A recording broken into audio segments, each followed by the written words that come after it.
Hey y'all. Hi. I'm drinking out of my Corinthos coffee mug. It's water though.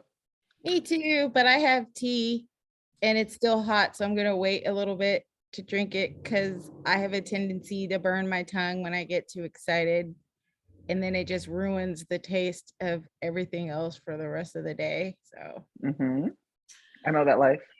I drink like a French press full worth of Corinthos, not of Corinthos coffee, but of regular coffee only. Do they even sell Corinthos coffee like on live? I don't know. I bet Sunny over roasts his coffee.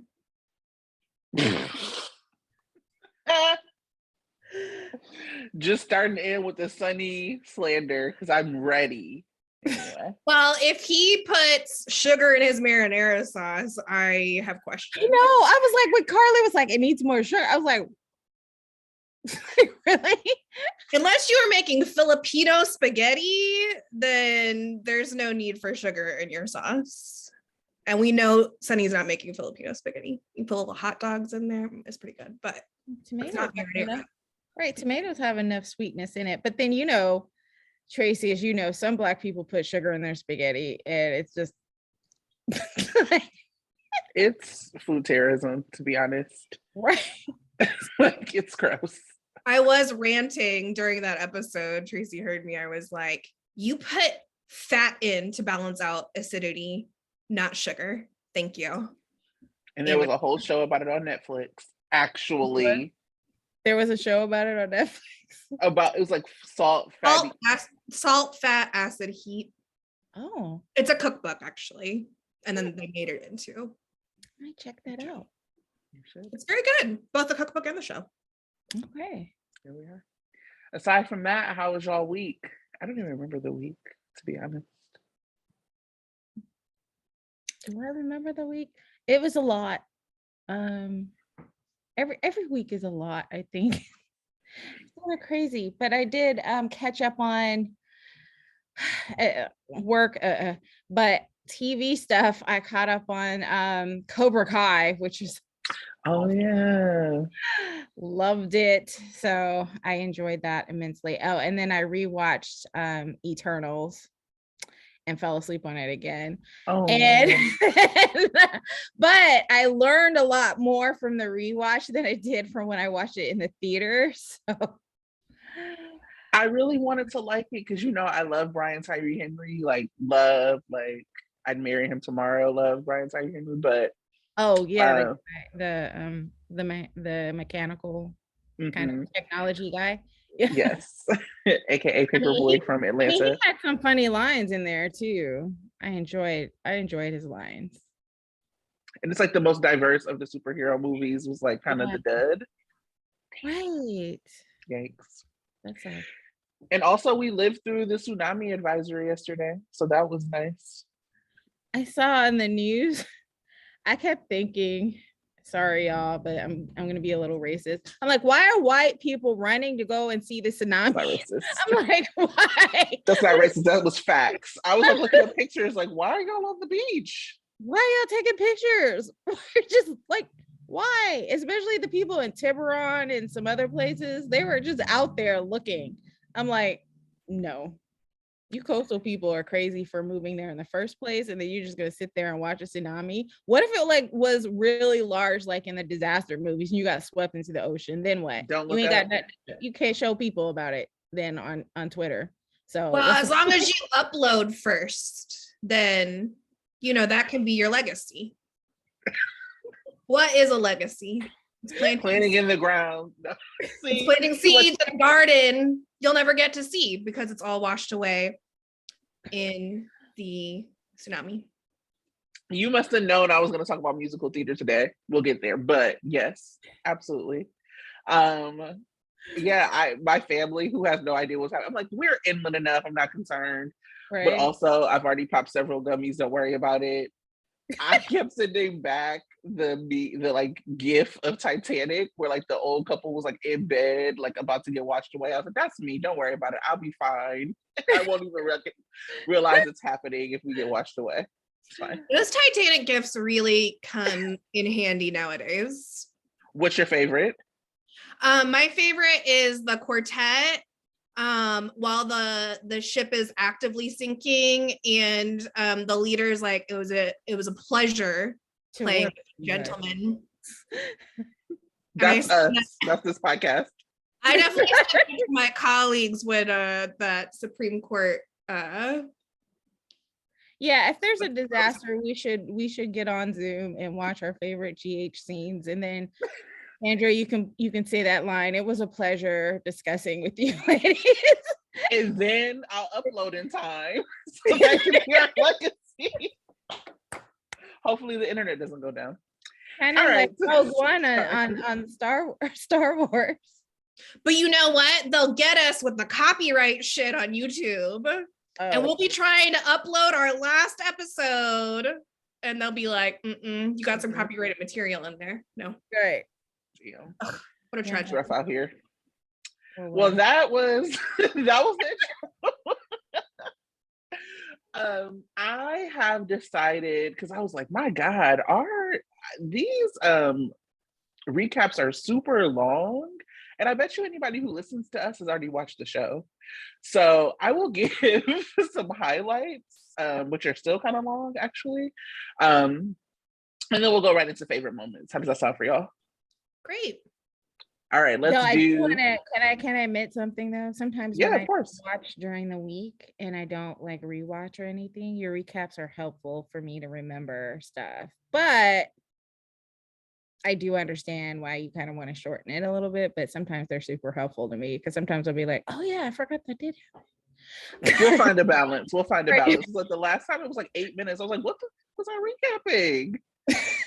Like, how do y'all sit here and listen to me talk for 8 minutes? Okay, it doesn't here we go. So Laura comes by to tell Sonny that Luke is dead. R.I.P. She counsels Sonny on his marriage to Carly and encourages him without judgment to see things from Carly's perspective. Carly goes to see Nina at Deception. Nina tells her that if she hadn't stopped it herself, Sonny would have made love to her. She also said that if Sonny came to her again, she wouldn't send him home. That was met with a slap and a warning from Carly to stay away from her husband. Carly is upset and decides that she cannot remain living with Sonny, so she moves to the Metro Court.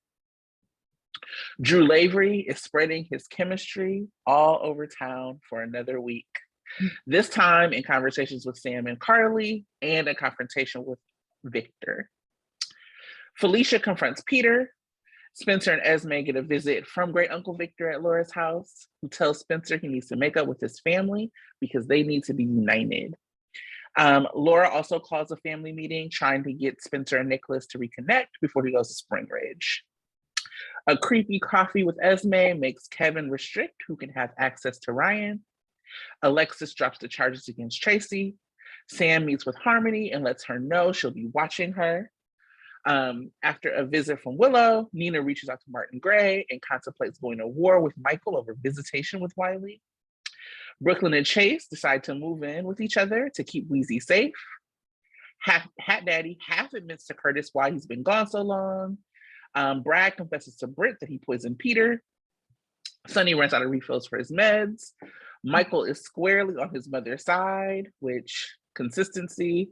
And when Dante breaks up the argument between his brother and his father, he can tell something is wrong with Sonny. Mm-hmm. That was a lot this week. That was a really short recap. It was a lot this week though, so I'm excited after this short recap to like dig in with y'all on what your favorite moments were from the week. I wasn't ready. I thought I had a couple of minutes. I was like, okay. Favorite moments. Okay. I think there was a lot of good moments. It's hard because sometimes I want to put my favorite moments. I talk about my favorite moments, but then they're often hot takes. So then if I talk too much about my favorite moments, then I have no hot takes to share. But all your takes are hot. We got you. I know they're all hot. Wherever they end up is where they were meant to be. Right. But I guess we'll talk about one right now. I'll do hot takes more, but I think a good moment I've seen were with Britt and Brad and Britt and Austin. Britt and Brad, I think it was great because Britt was just like, man up, Brad. Why is it being such a what? But I think she grasped the importance of how powerful the woos are. And of course, she didn't know that, Brad had committed attempted murder. So, I mean, there was that, but she didn't care. She cared, but she was like, you're still my best friend and I'm going to defend you no matter what. And it was Peter August. So I would have been like, you did the world a favor. So why are you tripping? Don't pay, stuff like that. You fell short. You fell short. Right. Should have tried to kill my brother harder. Right. Like, why didn't you make sure he was dead, or what was with the dosage? You're a chem lab person. You know how to do this stuff, that kind of thing. So yeah. And then Britt and Austin, I have to agree with the rest of fandom out there. Britt and Austin are better than Austin and Maxie. I thought their scenes were super cute. I was just like, oh, they're going to be great together. It's going to be awesome. And then they had to go with the whole, Austin's like, yeah, I'm thinking about Maxie. I'm like, no. And, I know this is unpopular, but I am personally interested in Maxie and Michael, but that's fine. So we'll see how it goes. Because I think before Michael was, I think it was around the time that Maxie lost the baby and before Michael and Willow got together, they had some scenes together and I thought they were really good. But yeah, then it just kind of didn't happen. So I don't know. But in any case, I don't think Maxie and Austin are good. So I'm hoping that in the journey of figuring that out, Austin realizes that actually he's more in love with Britt. So I'm hoping that will happen. Mm-hmm. Yeah. I also same. I thought Britt and Austin were like fun and light, and both Roger and Kelly are so funny too.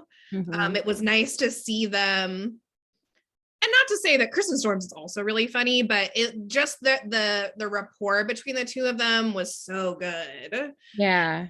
That when he brought brought up Maxie, I was like, oh, so we're gonna do a triangle here. Great.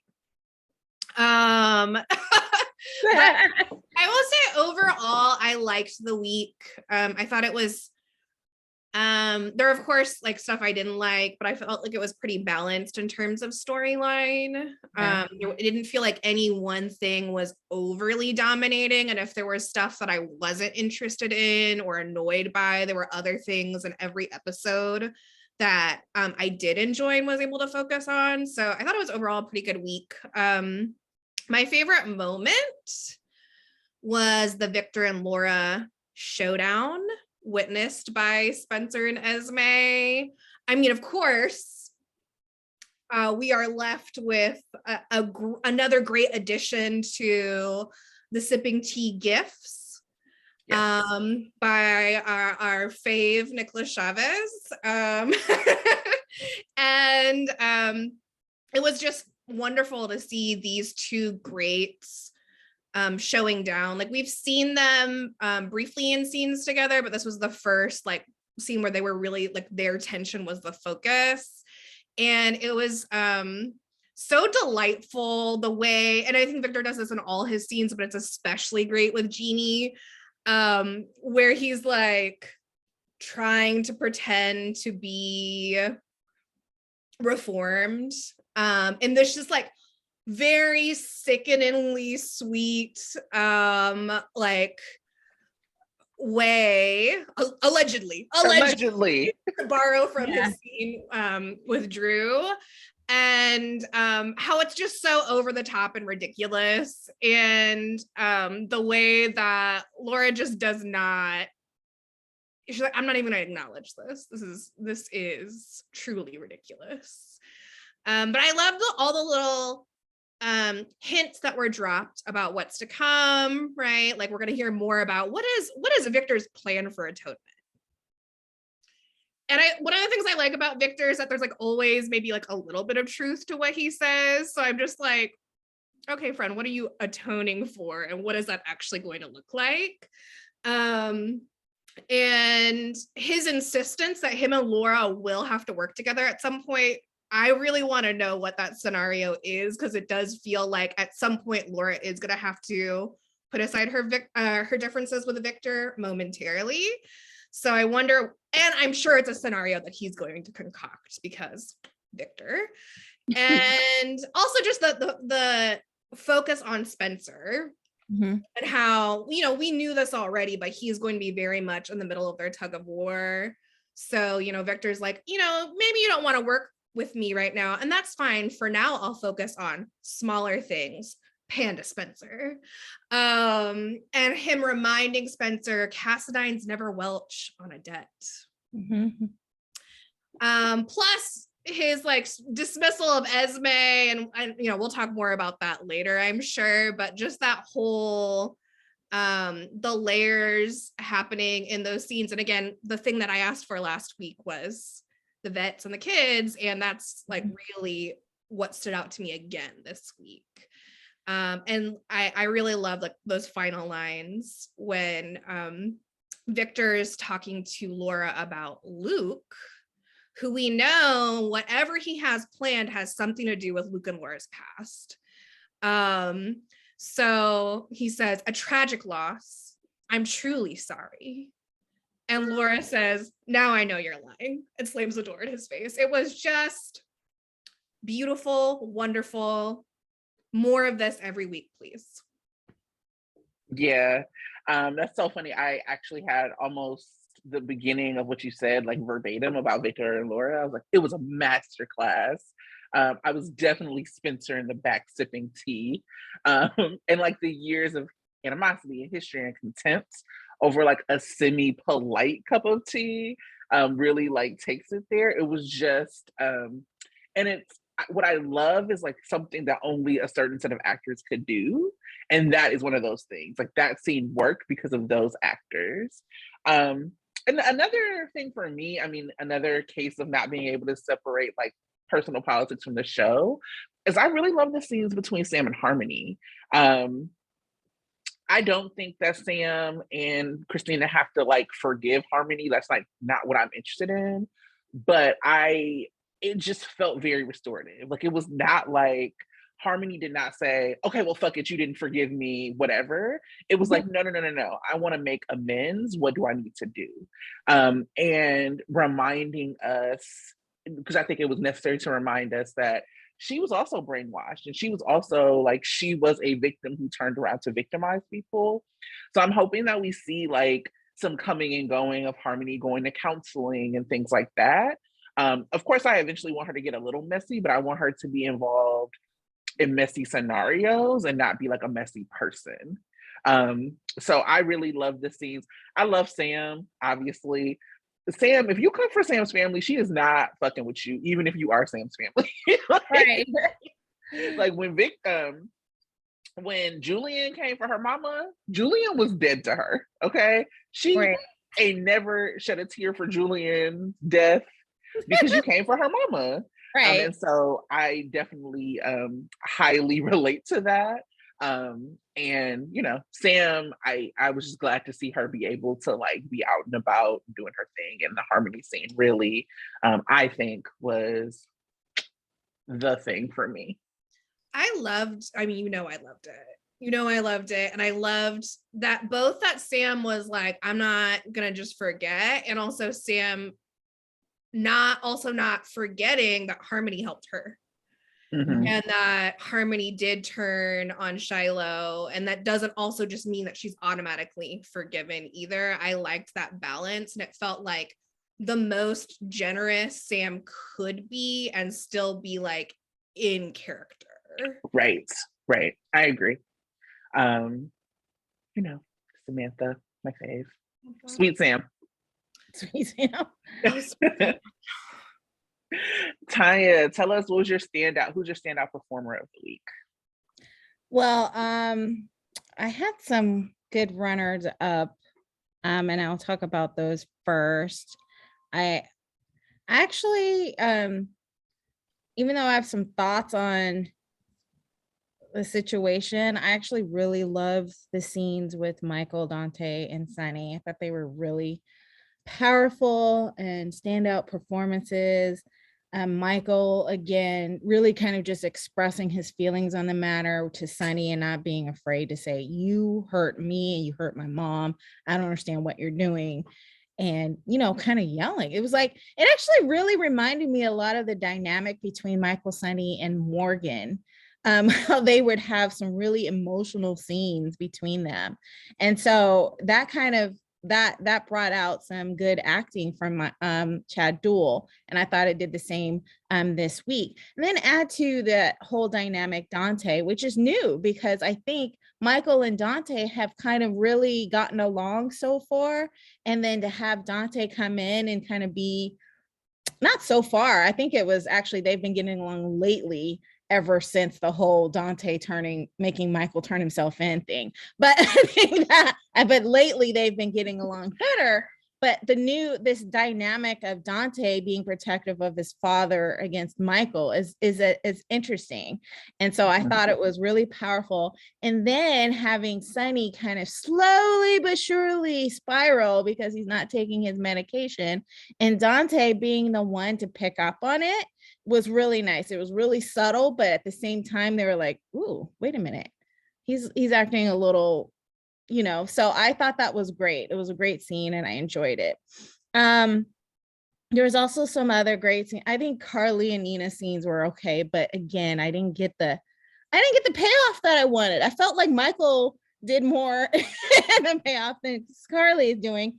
But I have mixed feelings about the whole Carson thing, so I could talk about that later. But for me, the best performances would be the ensemble of the Spencer family and the Cassadines family, because those were just great all week. First, having the Victor and the Laura conversation, those two vets going toe to toe was great.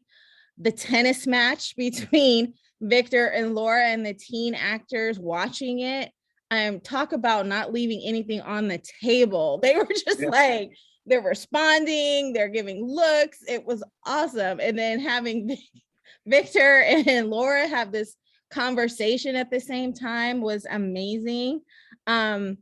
Victor, when he was alone with Spencer and Esme, kind of giving Spencer the talk that I was actually remember back before he came on the scene, was hoping that Sunny would do. Just that, you know what, you need to grow up. This is what are you doing? But because he had his own agenda, but at the same time, I think Spencer needed to hear that, that quote unquote, grudge you have against, Valentina is just, you need to get over that. I loved it. But at the same time, Victor dismissing Esme so funnily, giving her his coat. And then after she so passionately tries to stand up for Spencer, he's like, here's my scarf. Dismisses her again. It was amazing. And then during Laura's intervention, here comes Esme into the scene, being like, what are you doing? And they all looking at her like she's some yapping chihuahua in the middle of grown folks' conversation. That was amazing. Accurate. It was great. And, still powerful scenes with Spencer, and I think Marcus took some acting classes this week. I don't know. He shed a tear. I was like, that was my scene. I was like, there's a tear there. What's going on?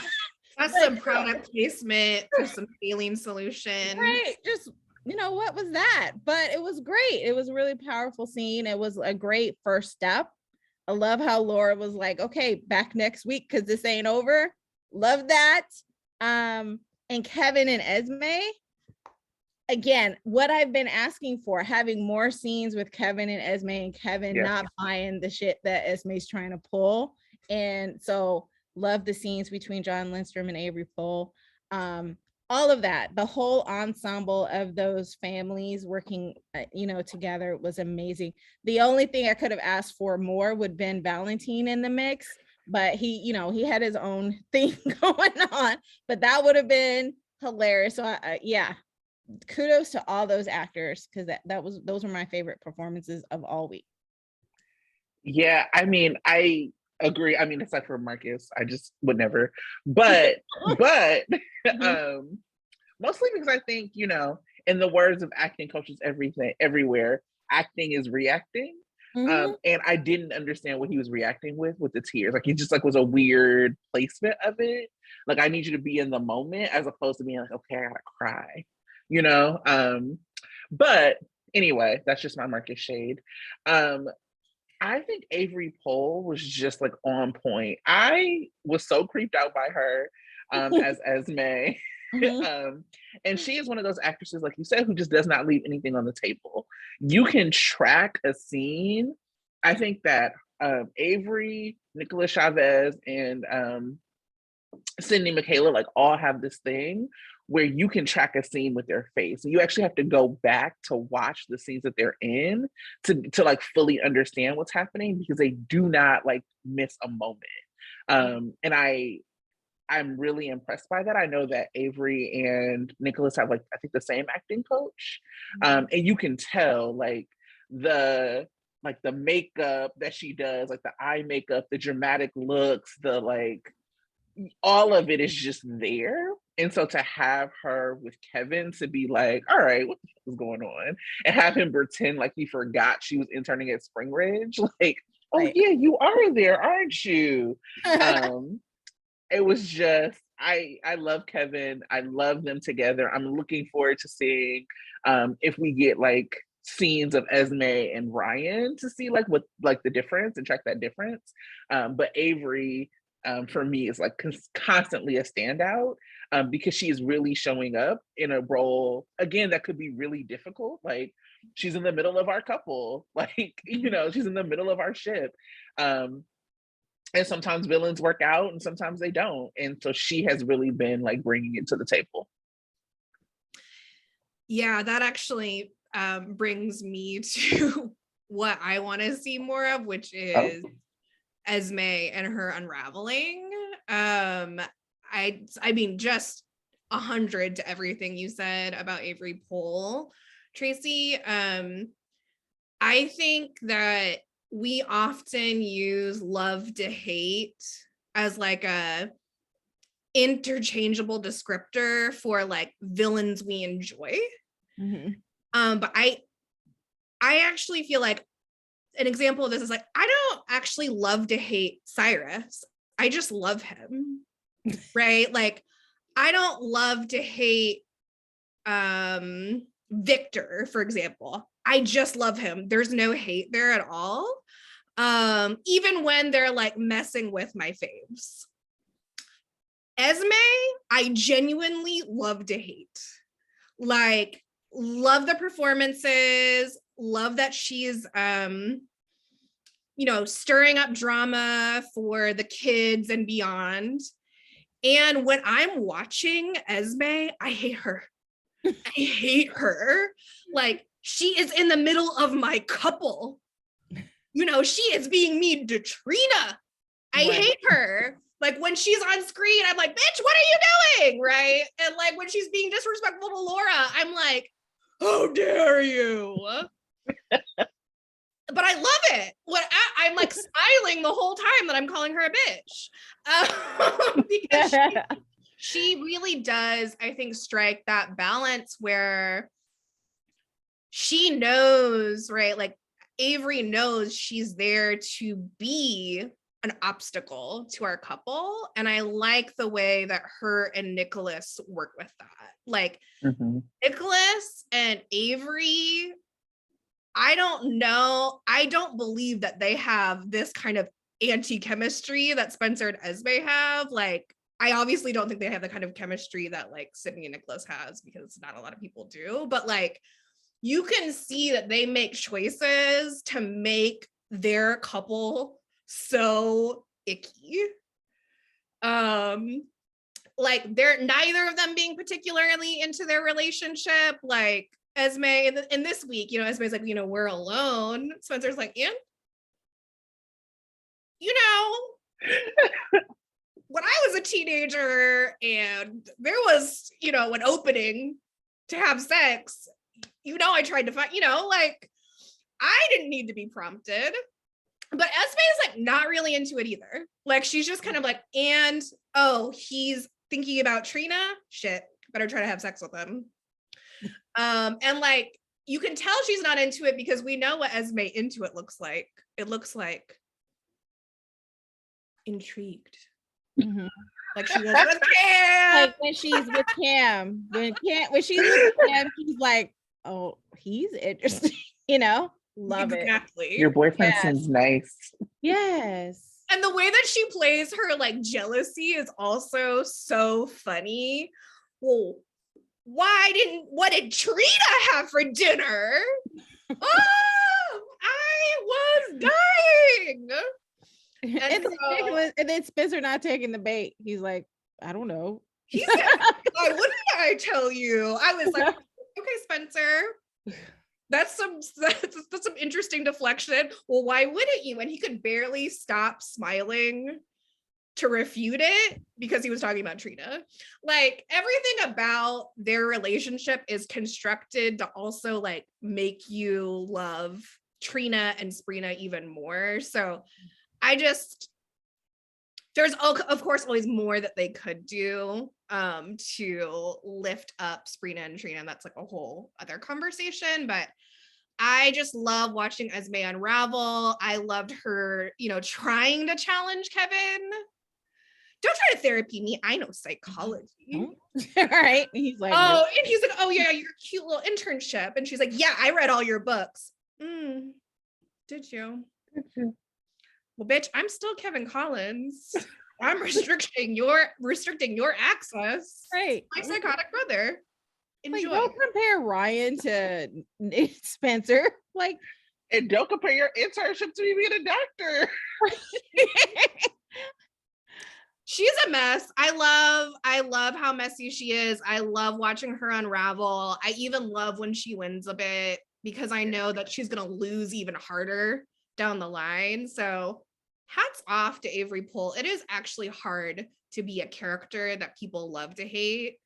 So kudos. Good job. I think she's like becoming like I think a lot of people felt the same way about her as they did Nell, even though Avery and Nell are really or who's the actress that played Nell? But they're the two characters are really different, but they, both actresses do a really good job portraying that. So I almost kind of wish that Avery, I know she's probably, sending scenes for Emmys and she's, thinking about it, but I'm hoping that she is almost elevated from the younger actress role to almost supporting, because I think she's really good at it. But I know there's other vets who've been there longer than her who probably deserve it. But I think that she is that amazing that she could be in that supporting actress category to me. But yeah, she's amazing. I mean, I think that on the lines of like almost broken record and who we all love, like the person, like what I wanted to see more of was like Victor Cassadine. Victor, like for me, represents like why I watch soaps, right? Like he is just indefensible amongst a bunch of indefensible people, and unforgivable. And here I am to forgive and defend. Like, because he, like, he just gives me this almost like unapologetic villain energy, and that is like really missing. So like follow me here because I said I wanted to talk about musical theater a little bit. I'm obviously a musical theater fan, and I think about, we watched over the holidays Tick Tick Boom, which is like the story of Jonathan Larson. And so Rent by Jonathan Larson was like really a transformative like theater experience for me when I saw it. Like, I was, I think, freshman in high school or college or something. And when the movie came out, I was like super excited. I was like, yes, we're gonna go see Rent the movie. And I just like walked out really disappointed. Not because I don't love the songs, not because I didn't love the characters, like all of kind of like the bones of what makes something really great was there. but you could tell that the person who did it doesn't love musical theater. The director, Chris Columbus, I have famously said, Rent is one of the top 5 worst things somebody named Chris Columbus has ever done. Like, it was awful for me. And I understand why people would like it, I guess, if you didn't have the experience of knowing Rent on stage. Whereas the Tick Tick Boom, which just came out, was directed by Lin-Manuel, who loves musical theater. He has the knowledge, he has the skill, he has the relationships. He never wants you to forget that you are watching a love letter to musical theater. And so I started recently watching Days, and I started thinking about this comparison of Days knows it's a soap. 100% knows it's a soap, and is created by people who love soaps. And it feels like, to me, General Hospital is really trying not to be a soap. It's trying to be a drama. And so when I think about I was really realizing I am so mad about Nina and Sonny. I'm so fucking mad about Sonny. I'm so mad about Michael. And all of that stuff ended up being not soap stuff. It was triggering kind of personal life to soap shit, because we don't get anything soapy. So on Days, and I mean, granted, I am back for a week after being gone for 20 years. I grew up on Days, but there's a couple that broke up and the devil did it. So you can have a bunch of think pieces about how people are being treated, but if the devil did it, that kind of changes the dynamic. This is a soap. Whereas to when I'm thinking about what's happening on GH, I'm I can't believe this woman kept this man away from her husband, and they're trying to play her it's a love story. And I'm are we really saying that we think a love story is somebody lying to you for 6 months? But again, that's not, if there were other soapy things happening on GH, if GH was leaning into being a soap, I think I probably would enjoy it a little bit more. So I was even with her being I'm gonna take Michael to court, I was over here talking about I can't believe she thinks that's good co-parenting. What about the trauma of Wiley? And I'm you know what? That's not why we watch soaps, to talk about the trauma of Wiley. We watch it for something fantastical. And so Victor is fantastical. Right. Victor is allegedly, you know what I mean? He is a person that we understand is there to cause chaos, cause drama, be a villain, and that's cool. And so the things that he does, I'm not oh my God, he's gonna traumatize Spencer. You know what I'm saying? I'm not thinking that, because I'm this is a villain. This is the thing he is doing. Right. And so I just feel I want to see more of that in the stories, in the storytelling. You are a soap. The idea that Nina and Sonny haven't slept together yet, where they do that at? What is the fact that Carly was oh my God, did you sleep with him? Well, these are 2 grown people who have said to you that they were in love. My assumption would be that they had slept together. Not on the Hallmark Channel. Not on the Hallmark Channel. And so anyway, I started to say, I want to see more Victor and Victor-like things. And I want GH to remember that it's a soap. So that all that roundabout way is me handing it to you, Tonya. What do you want to see more?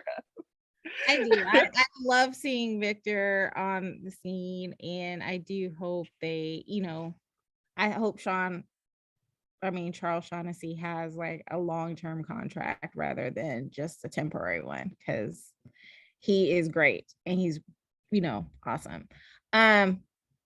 I'm just going to repeat myself on what I want to see more of. Christina. I mean, I did enjoy Michael going off on Sonny, but Christina needs to be there too. Oh my God. Cause I think Dante is kind of, being neutral, but supportive of Sonny. But I think Christina would be 100% on Sonny's side and would probably go off on Carly for what the fuck are you? I think she would, but at the same time, I don't know. I just think she would be an interesting dynamic, and she's missing. And I need her to be there. I need her to be in the mix of this story. And it's such a disservice. to the character. So I do want to see her back on scene. Wait, she is missing. I wonder, something that happened this week that I found to be that put me off a little bit was like the blood relative stuff.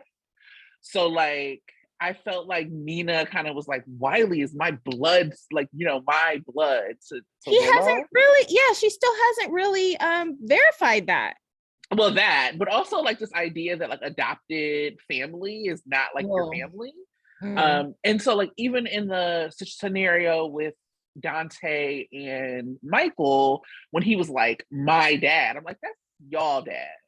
And so I wonder, I actually wonder how much Sonny, go ahead.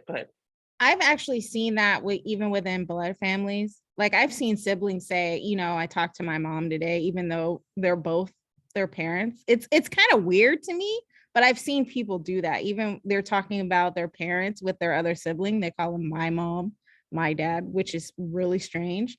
So, but yeah, so I didn't automatically think of that adopted angle when Dante did that, but yeah, that is interesting. Yeah, I mean, I do that with my siblings as well. Mostly it's more like when my mom does something wild, we're like, your mama did this. And I love my mom, but she's constantly wild. But like for me, it just happened twice. Yeah. In a way that like really stuck out to me. And I also wonder if Christina would be on Sunny's side. I actually am wondering if they're setting this up for Sunny to be alienated, because Sunny has done Christina bogus, like with the not Tano, what am I saying? With Charlie's. And I don't necessarily know number 2. I definitely don't know about where she is with Carly. I think that like she kind of spoke it when she was like, when Carly was marrying Jason, I wasn't fucking with it. But I also wonder where she would be with Sunny, knowing, I don't know. I think she would side with Sunny over Carly. I don't know if she would side with Sunny over Michael. Yeah, I agree. But at the same time, I think, Christina is definitely Team Sunny when it comes to Sunny and Carly. Yeah. Yes. So that would be, and I don't think she would like Nina's relationship either. I think she would be really protective of her dad, regardless. So, but her voice needs to be in there, definitely. She's really a chaotic wild card that doesn't use like reason or consistency or logic for her positions, which actually makes her the perfect character to throw. It's probably why we don't know where she would stand. We're just like, well, I don't know. Maybe she would be, maybe because she's that way. We don't know. And since none of the characters' positions seem to make sense anyway, like why not throw Christina in there? At least it'll be messy, right? Yeah. Because I have something to say about Ava and Nina, but that's for another time. So what do you want to see less of, Tracey? Several things, but I'm only going to do one because I've talked about it. Whatever they're trying to do with Hat Daddy, I know that people are like really, really frustrated with like the pacing, and they're kind of blaming the actor. And I'm sure he's making some acting choices, but I don't know what else is on the page for him. Right. Like, it is nonsensical. And it is very frustrating. I'm like, do you not want to give these people a storyline? Like, there is no one who is not annoyed by this. So, like, what's happening? Mm-hmm. Like, why is he talking in circles? If it was a matter of intersecting him with other people, then he should have come on later. Mm-hmm. Like, he should have come on closer to where the intersection is, because right now every conversation he has with Curtis is very dumb. And again, like, yeah, he's talking slow, and like it's like some of the acting choices, but on the page it literally says you stutter through. You know what I'm saying? Like, what does the dialogue say? So I want to see less of whatever that is.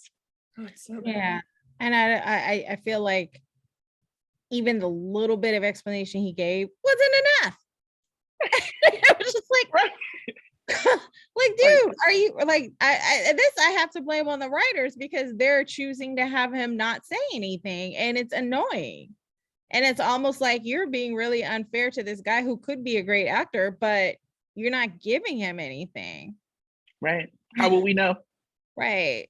like the same scene with the same dialogue, sometimes in a different location. Like they went through all of that to have the scene with him and TJ and then Curtis show up, to change location only to have the exact same conversation they always have. And I remember like the preview was like, oh, he's going to reveal. And I was like, stop lying. He's not going to reveal. He's going to say like verbatim the exact same thing he said in the last scene. And I hate being right like that, but I was right. And we complain about other stories not having movement. And I'm like, that's one of my favorite things to complain about personally. But I'm Lord, I have never seen something like this before. It was, whoo, it's bad. I don't want to feel this way about what little story they're giving the Ashford family. Come on, y'all. And what's worse about it, I don't know if this is worse, personally worse. For me, I feel attacked that I feel bad for Curtis. I don't really fuck with Curtis like that. I'm like, oh, you making me take Curtis's side? Okay, here we go. Damn. I mean, there are other things. I mean, there are other little threads that they have for the Curtis family that they could touch on instead. Like the whole idea Anything. of Trina being, Curtis's daughter. They could have done that. That would have had an impact on the family, and it would have been a great story. They could have done more with the whole idea of, Auntie and Marshall having an affair. Maybe Curtis's auntie's actual son instead of his.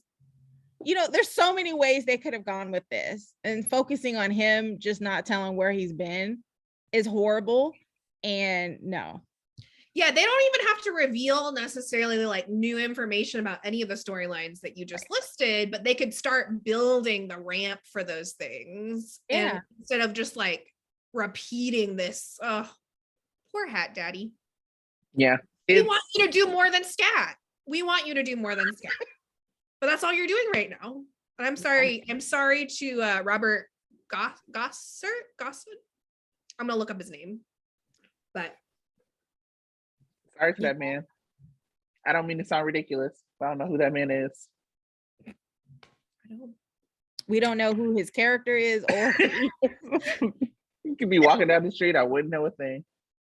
Sorry for that man. But if he took his hat off, I would be you would know he's Curtis's daddy. That bald head, I know that bald head anywhere. That's Curtis's daddy. I mean, paternity test via hat, like maternal determination via necklace, Sonny's location via sauce. It could have happened. What is forensic science anyway? The forensic science is the Cassadines trying to freeze the world. That's it.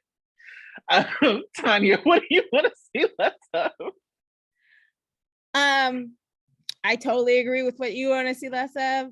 What I want to see less of is the story around Elizabeth's ring. I'm just like, I'm totally not. I don't understand what it's about, and I'm just like,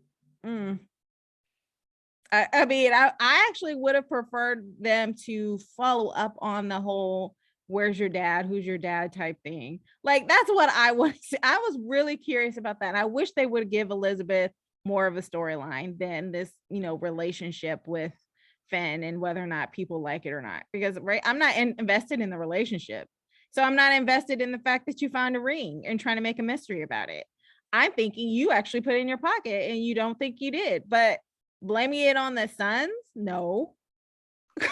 But I'm not interested. So I don't want to see it anymore. I think, they need to figure it out and focus back on the fact that she and her dad have a bad relationship. Maybe he'll come onto the scene or something. I don't know. I don't want to see it. Just like I made a gif of Tracey saying, "I'm a Spencer apologist." Now I need to make a gif of Tonya saying, "I don't want to see it." I don't want to see it. With that hand gesture. I say it all the time when I'm watching TV, or watching the show. Like, I don't want to see it. Specifically, when Finn and Liz are kissing, I don't want to see it. I don't want to see Oh it. my God. I don't want to. I had that was one of my hot takes on something else, but I'll talk about it. See, I stan Elizabeth's wedding ring because it's preventing Finn Lizzie from kissing anymore. Hot take. I know it's not hot take time, but that's my hot take. It's always hot take time here. What do you want to see less of? Well, besides everything that you all have explored so generously already, I would love to see less of us pretending like Chase and Brooklyn are some sort of brain trust. My God, these two are so dumb.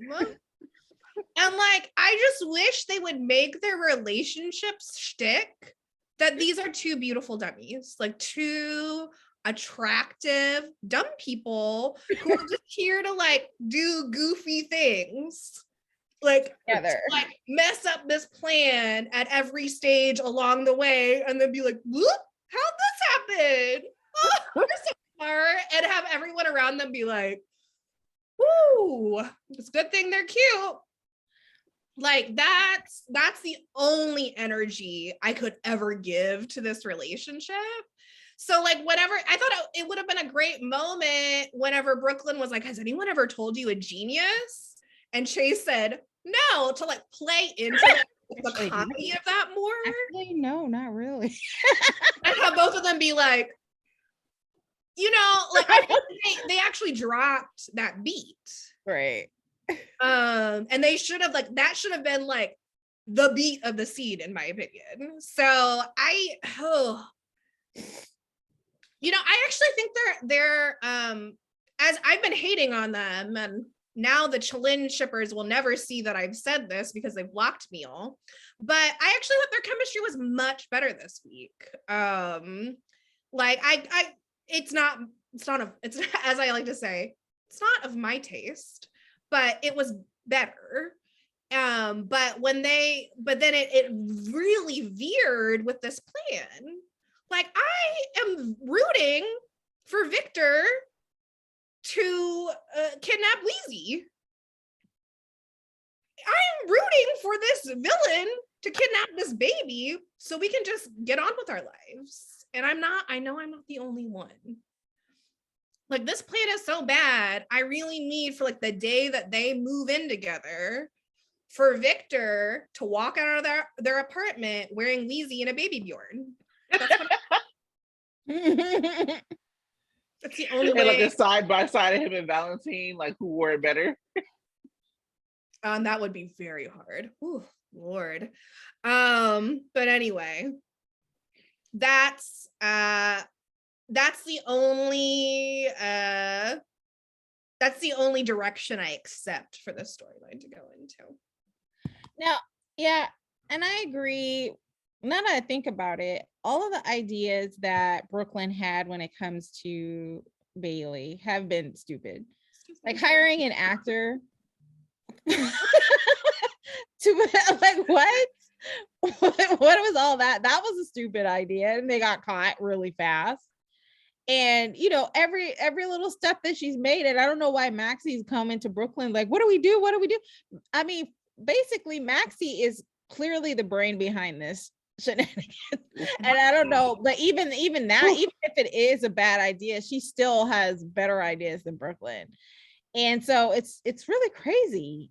And so yeah, I agree with you on that. And I kind of felt like, yeah, Chalin did have some great scenes, but hot take, I felt, and this is a comparison between characters on another soap, on Young and the Restless, Nathan and Elena decide to move in together, and they had the same conversation where they're talking about, you know, annoyances when they move in together. And I was like, that was a lot better scene than what Chalin did. Even though it was cool that they went there, it was just like telling the difference between the one soap to the next and the writers of one soap and the next. It was done a lot better.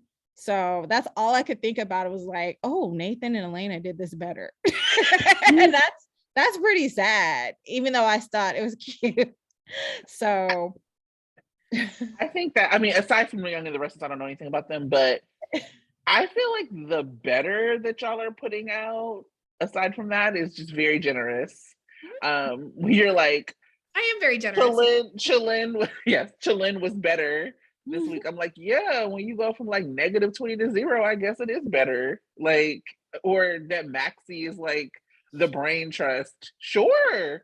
When you're dealing with two beautiful dummies and you have like another beautiful less dummy, sure, it's better. But I think I'm being generous because they're giving me what I asked for, something else. They've moved away from the stupid steam scene that they keep harking back on, and they're trying something else. And so it looks like they're going to go in another direction to give them an opportunity to be sexy. It wasn't this time, but maybe we'll see it when they're moving in together, and maybe she walks in on him getting dressed or something, or they have another close moment. I don't know, but they're giving them another opportunity to try again, because again, that steam room scene was just not it, and I didn't want to see that either. So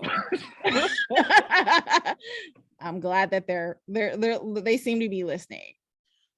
What I really loved was that Tonya and I were like trying to be like subtly shady, and Tracey was like, nah, not on my watch. I'm gonna make it really explicit that this was not good. I mean, listen, maybe Chillin, once they get over this like dumb baby swap story, will be good together. I don't think so, but like, that, sure, maybe. That's you being overly generous now, because I never said that they would be good. I said they were better than last week. Oh. I said what I said, Tracey. I chose every word with intention. Meticulously. Allegedly. Victor, I love you so much. You're just my favorite. Maxwell Sheffield. Who knew? So it sounds like we're starting to hot take it. Okay. Thank you, because I have a list. I actually have a list. I'm so excited. Probably not as long as you guys is, but I have something. Okay.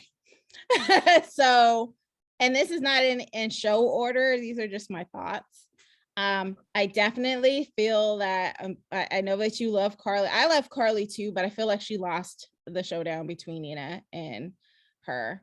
I think she should have, laid the smack down, claimed her man, told Nina to step away, and then leave it at that. But she lost at every round, and Nina made it clear that she ain't sorry, and I will still your man, and that's that. And Carly lost. So sorry. Don't be sorry to me. She did. That week got slapped. Yep. Spencer and Esme making out. Ew. Don't want to see that. Do not want to see that. That's it. I think, and this is not for an obvious reason, I think Willow made a mistake going to Nina about custody without talking to Michael, because one, it makes her look a little hypocritical, but at the same time, I think it's because Nina now has it in her back pocket, and as far as custody goes, and then so I think maybe she'll tell Michael about it later, but now Nina has some leverage, and so that was a mistake on her part.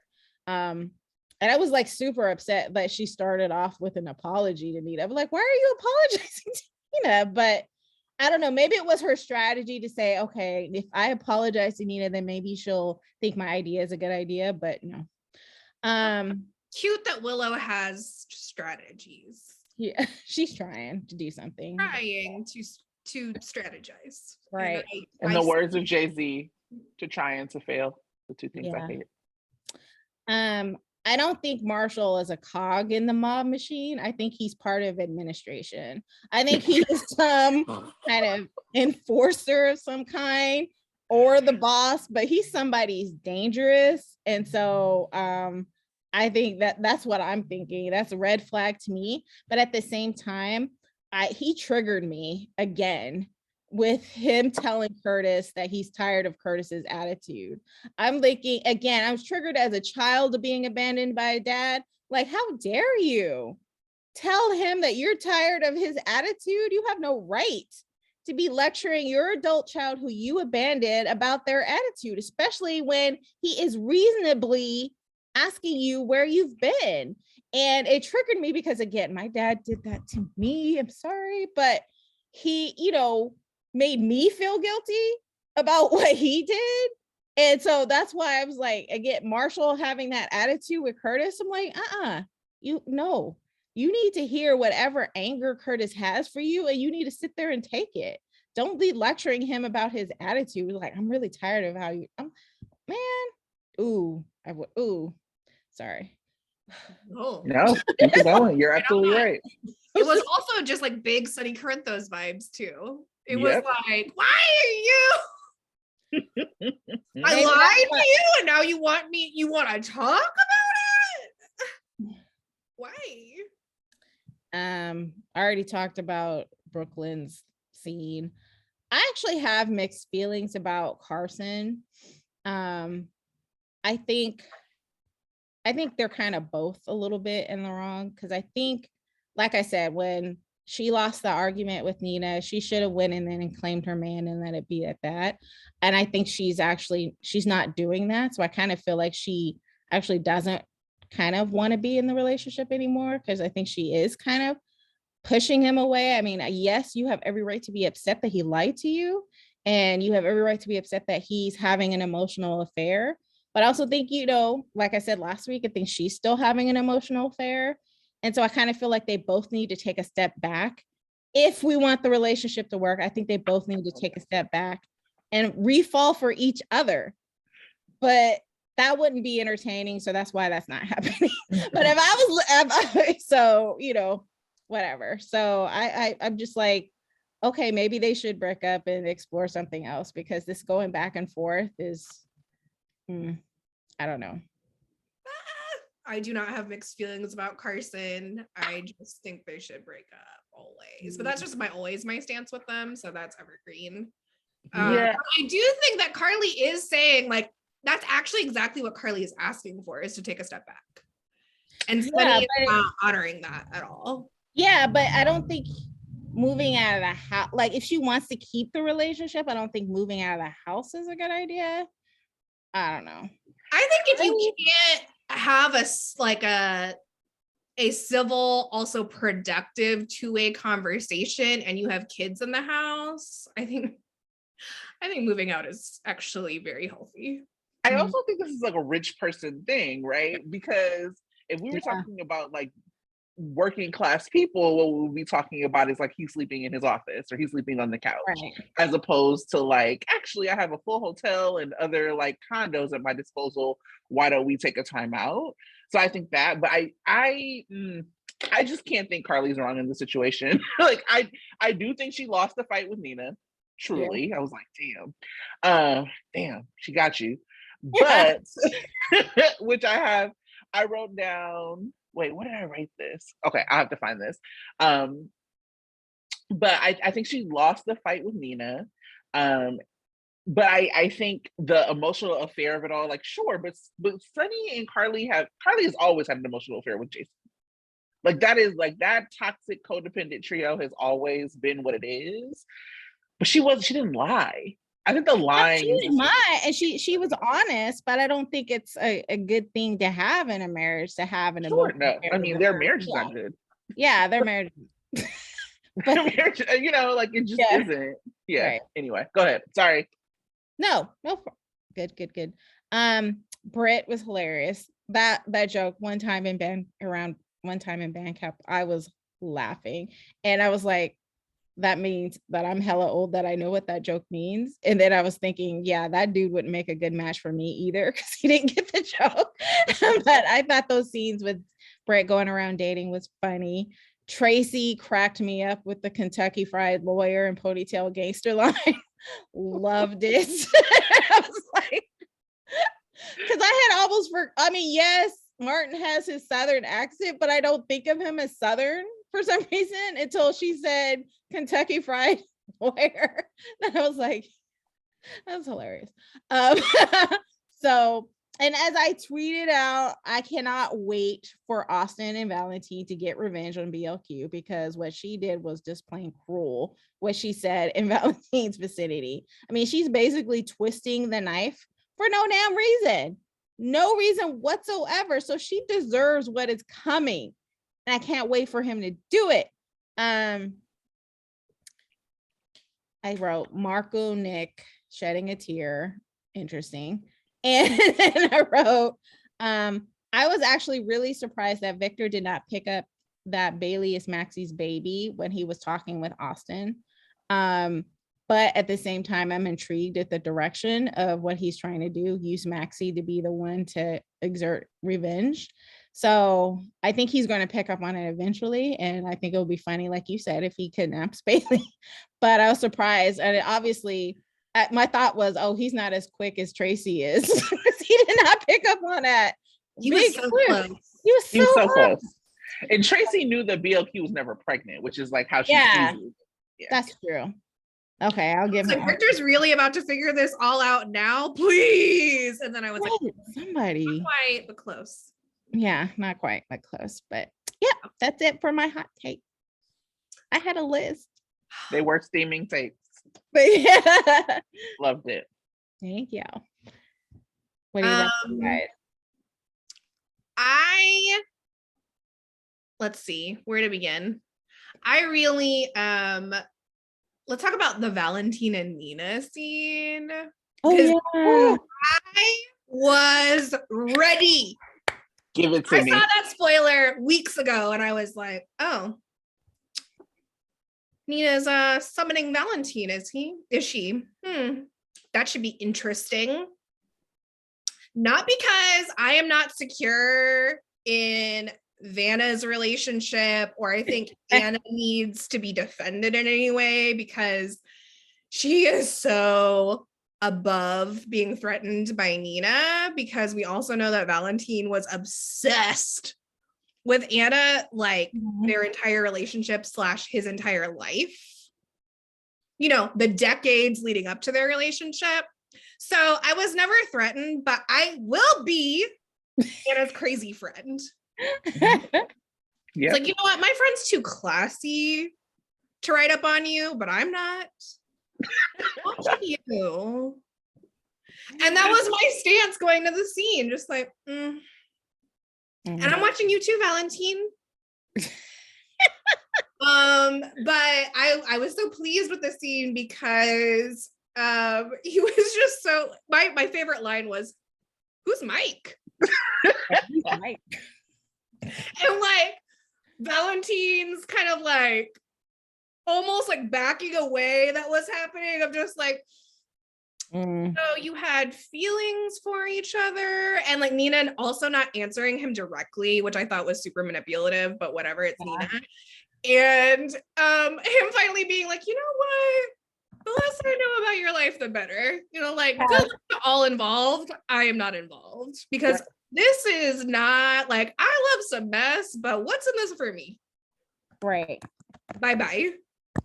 I loved it so much. I loved him being like, yeah, Charlotte's practically a teenager now. Remember Charlotte, that person that you said would always be your daughter that you have abandoned so that you can, you know, steal this man from his family. Feel free to come and visit anytime. So you can steal his soul. Exactly. Oh, I don't give a shit about that. Take his soul. He doesn't have one. True. But yes, I loved the Valentina scene, and also loved that, you know, he's like, do as I say, not as I do, because he went immediately to go be messy with Austin.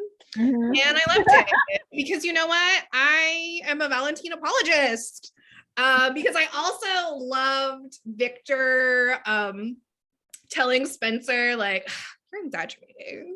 Right. That's always been my stance. I mean, not always. It's been my stance since Spencer got back. When Valentine was originally threatening Spencer, I was like, stay away from my child. And now I'm like, attempted murder, more like attempted kidnapping. I'm just trying to steal your inheritance. That's it. He was probably just gonna put him up in a boarding school somewhere. Right. Very well taken care of. It was basically the same as what happened on the show. So, Spencer, sorry, friend. I normally am apologizing for you. This time I'm gonna have to apologize for your uncle, cousin, or whatever relationship it is that y'all have now. Because Valentine's never done anything wrong in his entire life, except for to Anna. Yeah. And what else? Love Britt and Brad. I think I'm just so happy to see both of them like actually on the show and together, because like when we've seen them in recent years, it's always been like one of them's on contract, the other one's just like coming for a visit. So I want to see like a full-fledged Brad and Britt messy storyline. I want scheming, I want comedy, I want it all, and I know that they can deliver. And wow, there were so many like either chemistry-less inoffensive kisses or offensive kisses this week, like Spencer, Esme. Ew. Finn and Liz kissed, didn't they? They kissed. Portia and Curtis, which was like the least offensive, but I don't really fuck with that. But where's my Valentina and Anna? Where's my Vanna? I need it. I'm tired of waiting. I know they're in the spoilers for this week. We'll talk about that later, but stop smothering me with these chemistry-less kisses and when Vanna's just right there. Considering that we're about to do a Casey's Creek spaces, I would just like to quote, I don't want to wait for my life to be over. I want to know right now. Will it be Vanna? What will it be? We haven't had follow-up since their New Year's makeout fest. And I know this is just like what all the Vanna fans are upset about. Why was there no follow-up? And also, why has there been no reaction? Right. Valentine and Anna making out everywhere and no reaction? Yeah, Robert's. Where's his reaction? I can't wait. Where was Felicia's reaction? Like, where was Maxie's? Yeah, Nina was like, "Oh, you have Anna," so that I guess that's the only reaction we're gonna get out of her. But speaking of, I watched so many scenes of Valentine being disrespectful to Nina over Anna. It's my ship, to be honest. That's my ship. If you see this glow, that's from. Because it was so much. Are you having an affair with Anna? No. Do you want to have an affair with Anna? And can you blame him? I love incense water. What, 2017? 2016? Yeah. That was 2017. Yeah. A great time. That's what I got. I'm ready. I have lots and lots. How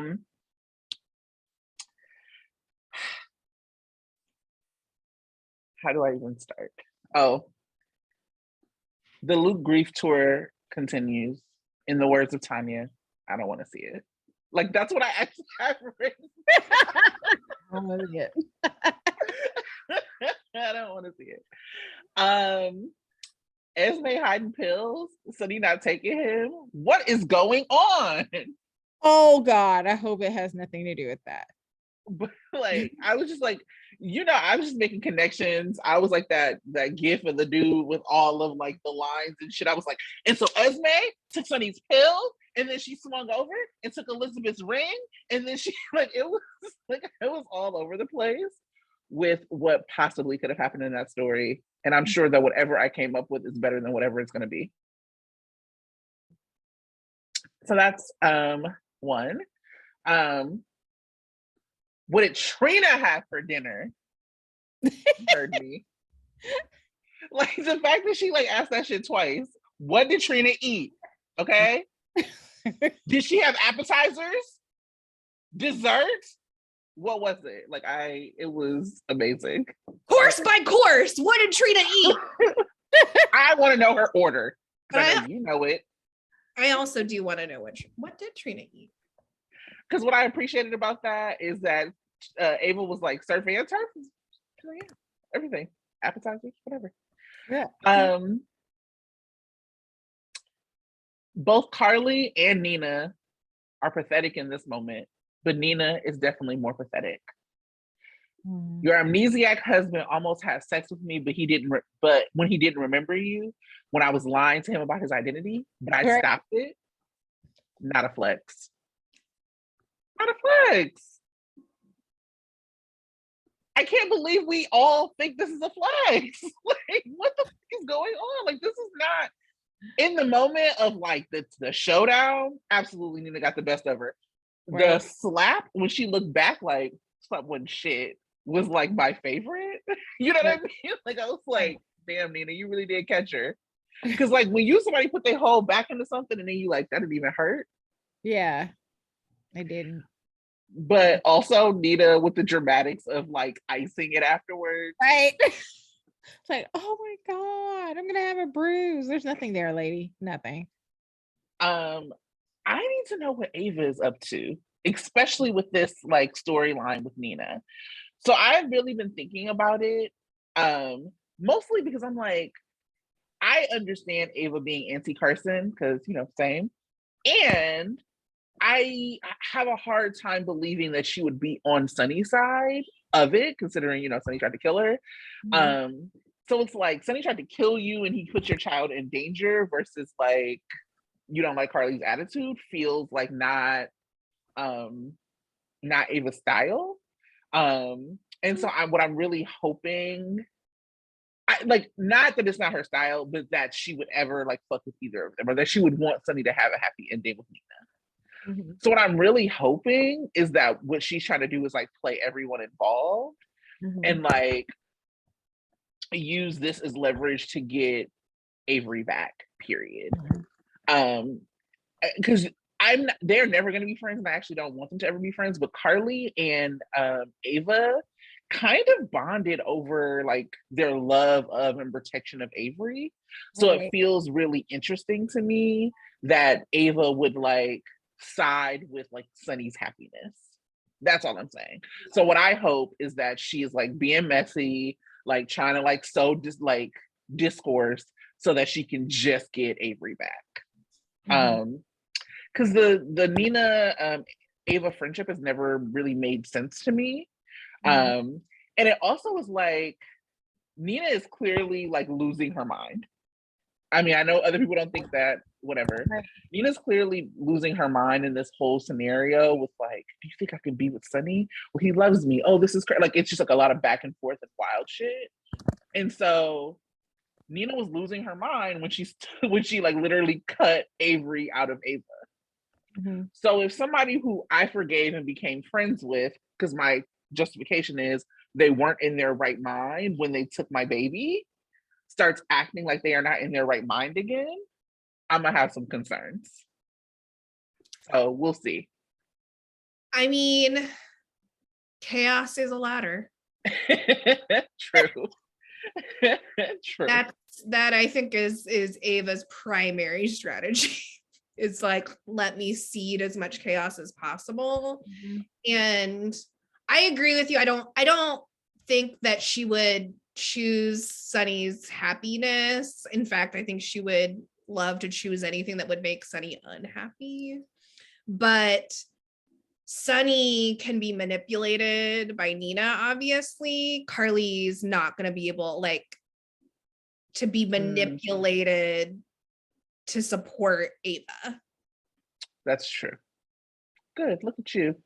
Writing, directing, Well, apparently I unconsciously move through the world sometimes like Ava Jerome. So I don't know what that says about me, but I'm into it, you know? So we're So friends. Tonya, this one's for you. Not Hat Daddy saying he's getting tired of Curtis. Right. Insert Rose McGowan video. Imagine how tired we are. Like, we tired of you. so tired. Liz looked like she was about to go on a funeral, not on a date. Well, Which, you know, could be accurate. There was like a rumor. That part of what's happening with the ring is like a Liz DID storyline, like a la Jess Tess of One Life to Live. I would love it. yes. It'd be super soapy. In my like quest to returning back to the soap roots, it would give Elizabeth something like really interesting. It could actually, because here's the thing, I never really liked Jessica on One Life to Live, but I really liked Tess. Yeah. So I wonder if like a DID storyline for Liz could actually do the same thing for me and Liz. Well, like, yeah, in the One Life to Live story, something really awful happened to trigger Jessica's. I think it was a rape or something. So I'm wondering what would be the trigger for Elizabeth. It's gonna be something to do with her dad. Something to do with her dad, something to do with Franco's death, like just a compounding of things, Jason, all the things. So I don't know, but it will be interesting.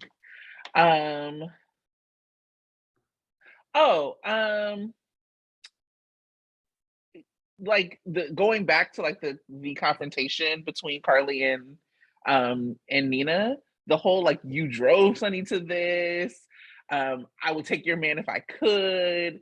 All of that was like, I thought really interesting to me, but also like points to me that Sonny does really like love Nina, and so I'm interested in like how, and I'm interested to see who brings this to him, because Sonny is all about like, if you fuck me over, like I'm taking you down. And so the fact that he has chosen to not take Nina down, like really speaks to like what his feelings are. They're not like some kind of like, you know, quiet feelings that you're trying to get over, like a quiet nagging in your head. They're actually very active. And so I wonder who's gonna like bring that to him. And this whole idea of like him trying to leave Nixon Falls behind is very untrue, because you bought Phyllis here. So like if you have such a like a affinity and a love still for Phyllis, it's really difficult to believe that you don't still have that affinity and love for Nina. And so I think that's like a Christina thing that would be interesting, but you know, we don't get nice things, so Christina is not going to be there to ask him. But I would love for that to be like this idea of like, you actually have not separated yourself from Nixon Falls. You have done everything that you can to recreate the parts of Nixon Falls that you liked, and that it follows that like you would do that same thing with Nina.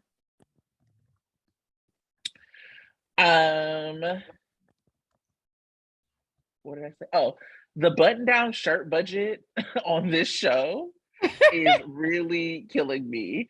You got Spencer, Drew, Curtis, like Michael. Everybody is out here in a button down. Was there a sale at TJ Maxx? Like, what is going on? It's like the same button down too. It's the same button down. Doesn't fit. Yeah, it's like the brotherhood of the traveling button down. It doesn't fit any of them. Catherine. Well, I mean, with Cameron Matheson, and they really doesn't. It looks like it got shrunk in the washer. I'm like, dude, we know you're buff. I'm over Those it. buttons are fighting for their lives. It's like they bought. It's like they had Nicholas Chavez be the one to try it on, and then everyone's just passing their shirt around. So it probably fits Nicholas the best, and then it's like too big on Dom. It's too small on Cameron. Brotherhood of the traveling button down. Curtis's jacket, I know he's worn that jacket before and it didn't fit then, but when they have it, the sleeves rolled up, it just emphasizes how much you're not hiding that it doesn't fit. You're highlighting.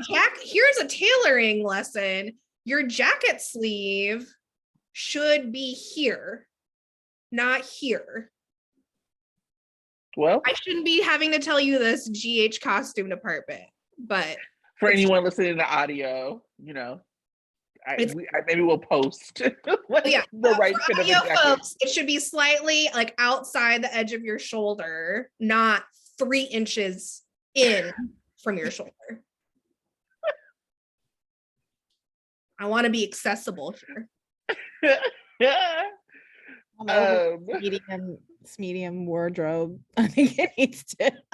And speaking of doing things together, clearly Dom and Chad went to the barber together because they have the same haircut. And thankfully they got rid of that like Karen haircut for Michael. Thank God. Like I had to tweet about it. I was like, Chad got a haircut. Because I've been begging for that even since when the Rona started. I was like, okay, I understand. He was on vacation. He didn't get a haircut, but you ain't got to bring that style with you to work. And he kept it for the longest time. And I'm like, no, it needs to go. You need a grief cut. But I need to know, where was Chad's barber on January 6th? I need to know.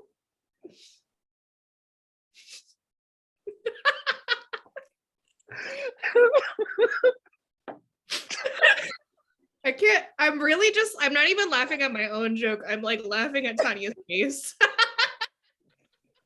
Oh my God. Well, hopefully he was not with Ingo Rademacher. Is really what it is. That would be so funny if Ingo got indicted. Yeah. Because they keep saying there's more people out there. It's gotta be hashtag fire Ingo, hashtag indict Ingo. Plea deal. That's lovely. Portia is now with Spencer, and I think it's like, consistent, and I love it. That's interesting. Oh, that cabin trip is happening? Oh, I thought that was not happening. Maybe you don't want to go. Why are you stressing out about going? I loved it because I was like, Portia's facial expressions. First of all, I love her. Obviously. Every day. But like her face was like, if I had a child and she was talking about Spencer to me like this, I would be going through the exact same emotional experience of like, my God, my child is in love with this crazy white boy. Who comes from a lineage of crazy white people. The crazy. When she was telling, when Trina was telling Portia about Ava and Morgan, Portia's face was like Sean at the Cassadines Thanksgiving. Like, what the f is going on here? These people are. This isn't even the Cassadines that we're talking about right now. This is the in-laws. Woo. And I know people have been asking or like saying they didn't want Trina's relationship with Ava to like change. I don't necessarily know what kind of change we'll have, but I think it's really important to remember that Trina is 18 years old. And seeing someone through the eyes of a boy that you're falling for is a very 18-year-old thing to do. Mm-hmm.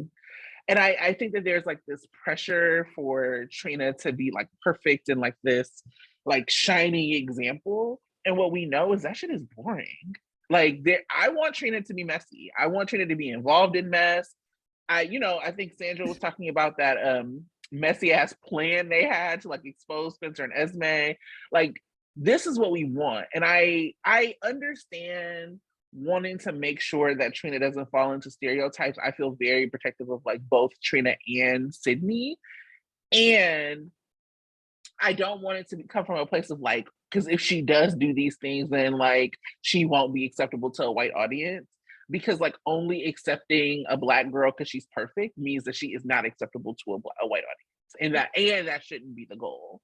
So I hope that we are able to see more complexity to Trina.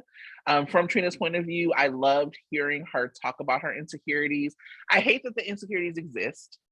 I actually think the show has done like a very poor job of, I mean, and I've talked about this a bunch, so we don't have to rehash, but of not like giving her other options or like showing that she is desirable, because she clearly is. And it's like very much a trope of like, look how well I do at school, look how well I do at work, but I don't have a man. And like, she's 18, so I certainly don't want her falling into that like trope of Black women. And I think that if we are gonna have Trina and Spencer be a couple, like we have to want them to, like, we have to. I don't want. I certainly don't want a Sabrina where the only person who's interested is Spencer. Like, I want Trina to also be interested. And unfortunately, right now, Esme is there. And so in order to hear that Trina is interested in Spencer, we have to hear her insecurities about Trina's girlfriend, or about Spencer's girlfriend. So again, like I said, I think the show made some really big missteps. There could easily be them talking about other students. There definitely should be more diversity. So like that doesn't have to all be on Trina and Sydney's back. And I don't want her to be pigeonholed because like it's all on her back. Mm-hmm. Yeah, we have to hear about Trina's desire for Spencer, otherwise then their relationship also just becomes about Spencer's desire and like how he's expressing it, and which, yes, we should pay attention to and both critique and uplift like what is not working, what's working. And like, she doesn't have to be, as you said, perfect. We don't want that for her. Mm-hmm. Both because it's not interesting and because it's also not, I feel like fair to either Sydney or Trina to have that kind of burden. Yeah, agreed. And Sydney is so freaking talented. She can kind of do anything. And I really love the way that the Sabrina relationship is like bringing her into her own. One of the things that I love that Sydney does is like her soap turn. It's so dramatic. It's just, she is a person who knows the genre of soaps, and like you can tell that Sydney and Nicholas are like incorporating those things into their performances. And so obviously always want to see more Sabrina, always want to see more of them, and want her to get like the juicy and amazing story she deserves. Yes. Esme gives me big Manson girl energy. And I think that girl killed her parents. Yes, I also think she killed her parents. We were talking about this maybe last week, and we were like, maybe she did. And then when Kevin was like, it must have really hurt when your parents died, and Esme was like, sure, that's what it did. It hurt. That's what people feel when their parents That is a feeling that people would normally feel, right? I didn't kill them. Would a person that killed their parents be hurt by it? Think about it. Tonya, had you not thought she might have killed her parents? I didn't think about her parents at all, so I'm like, okay. Tanya's like, bitch, next. I mean, I'm interested in what she's doing now. I think it's interesting she has trauma from her parents, but I didn't think about them being like, I don't necessarily care if they're dead, but I'm more interested in what she's doing now, who she's partnering with, and what her agenda is. But I think having a story about her parents will probably make her more sympathetic, or if she murdered them, then make it less sympathetic. I don't know. I just don't care about her past. See, I care about her past so I can understand who she's working with now and what her motivations are. Yeah. Like it's like her parents are dead. I buy that. Actually, yeah, I cared about her having somebody in GH or in Port Charles be her parent, so she has a reason for revenge. But now that they're dead, I'm just like, okay. Right, but which parents, right? Yeah. Like, she's also been adopted. So I do actually think that at least one of her of her biological parents, if not also her adoptive parents, are people that we know. Yeah, Yeah. I think that too. I love Tracy Q, and having Tracy Q back really shows the shortcomings of what they've done to BLQ. I kind of feel like Tracey might be gone though. Not yet. She's at least going to be there through Luke's memorial, right? Well, she said she had to go back to Amsterdam to deal with she's Luke's still here. funeral. She's still here. Okay. Because she said, like, yeah, the reason why I need to get out of jail is because I have to go back to Amsterdam to deal with Luke's funeral. And then when she was talking to deal with Luke's like estate. Yeah. And then she's like, and I guess in the elevator she talked to Brooklyn and said, you know, you need to move to Amsterdam with me or something like that. But I don't know, maybe she isn't gone yet, but it just sounded like she was kind of off scene.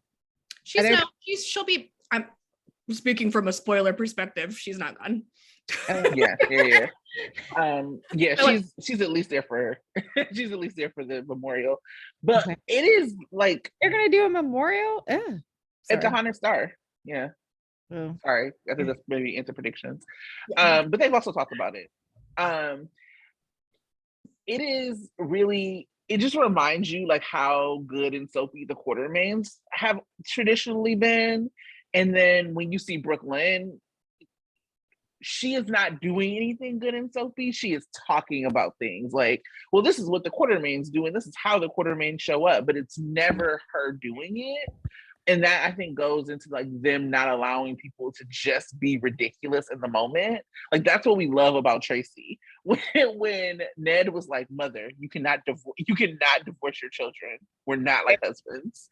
Like, you know, that is funny because we have seen Tracey's messy ass relationships, not because Tracey has like given exposition on off-screen messy ass relationships. And so that is what I think they're doing with the Quartermains. Like instead of letting Brooklyn be a mess, they're like have changed this baby swap to being like, look at her big heart. As opposed to like, look at her messy ass, like trying to like get in with the family business. And I think having Tracey there, like just really shows the kind of deficit of whatever they're trying to do with this next generation of Quartermains. So maybe, hopefully, it skips 2 generations and this new like young Quartermains are like messier, but they need to like, I think, correct course with BLQ. Yeah.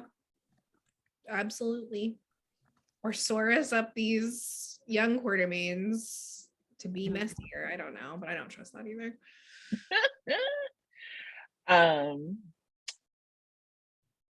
Sorry, back to Carly and Jason and Sunny stuff. Because I think I don't know how I did these. Oh, I did it as I was watching and not put it in order. I just still have found that the talking about Jason as part of their marriage and the marital problems doesn't hit the same because Steve Burton is gone, and they really need to take it back to the drawing board with however they're going to do that.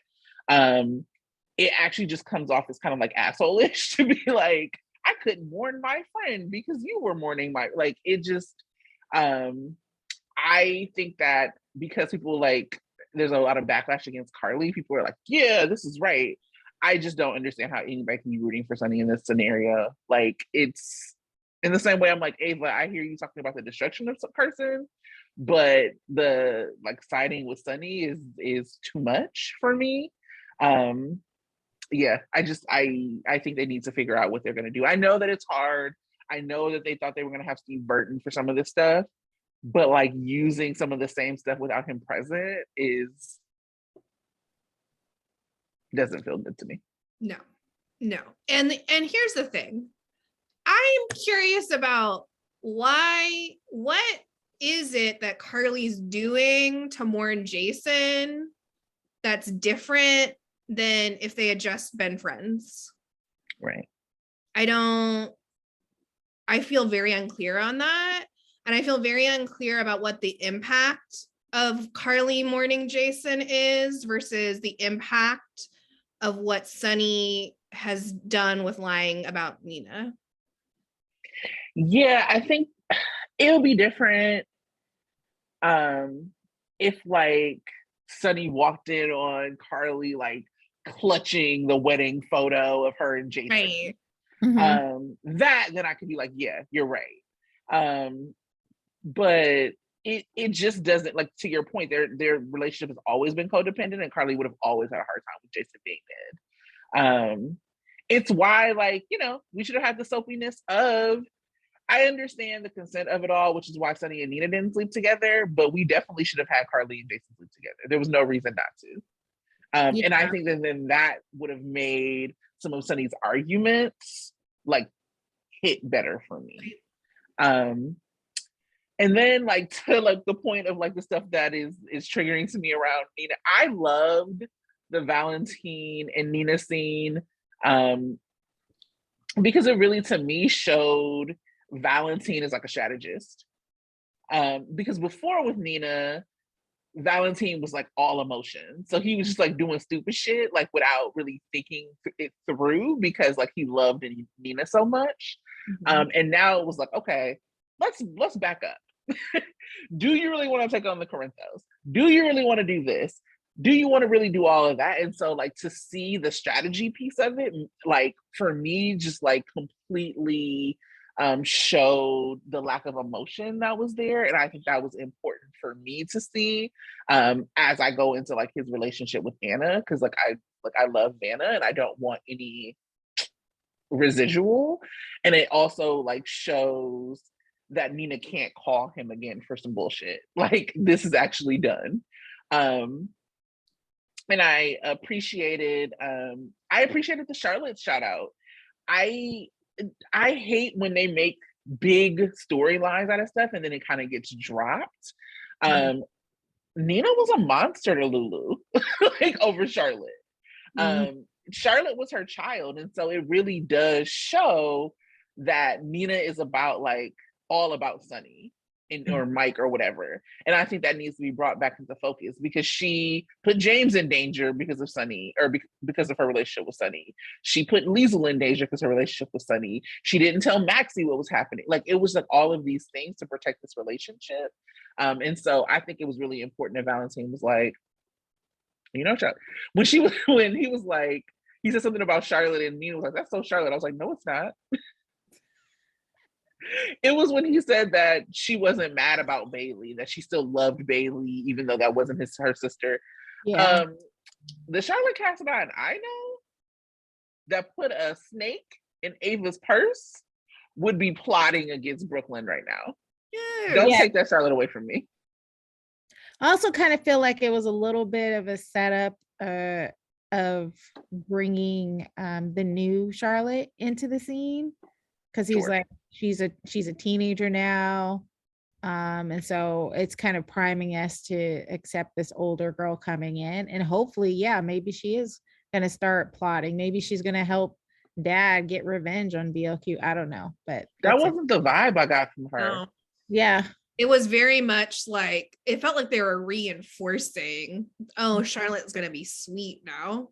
Oh, you not to say that Charlotte was never sweet. She was, but she was also a little bit of a sociopath. Oh yeah, definitely. That's what we loved about Charlotte. She was now Valentine was trying to teach her to be better, or he was trying to be better for her so she doesn't be like psychopath. Yeah, and that was like part of the fun tension of their relationship. And so like, I'm like, okay, we like Charlotte because she's baby Helena. She takes after the Cassadines. I do not want her taking after Lulu. Not interested. Thank you. I don't even like real Lulu, so I definitely don't want baby Lulu. Oh, that's not what we want. Side note, baby Wheezy being evil. So here for that. And you see those memes where she has this evil look on her face. Wheezy face on.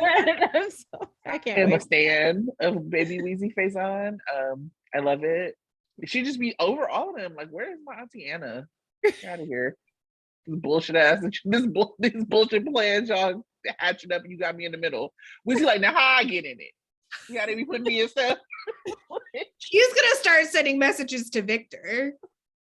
I am Wheezy face on. Please reunite me with my stupid ass father. rescue me from these people who are boring and not really a couple.